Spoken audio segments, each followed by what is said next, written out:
de CO2, et ben en fait il va transformer tout ça pour en faire ce qu'on a du sucre, de la matière. Et c'est en ce sens-là, c'est cette partie du cycle déjà de l'arbre qui permet de stocker le carbone. Ça c'est la première donnée très importante à se rappeler.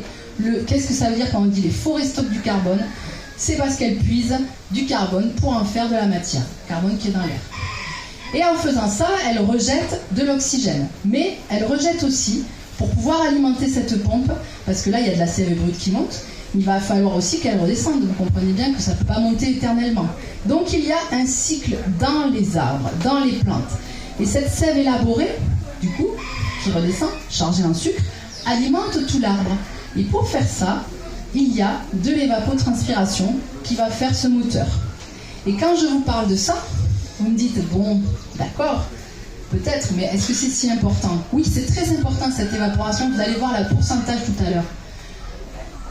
Ça se fait grâce à un petit organite que je voulais quand même vous montrer parce qu'on n'est pas toujours conscient de ça. C'est que lorsqu'on regarde des feuilles, et d'ailleurs on a un stand pour regarder des feuilles de plus près si vous voulez, on peut y observer parfois les stomates. Ce sont des petites ouvertures, de petits orifices par lesquels se font tous ces échanges gazeux entre la plante et l'atmosphère.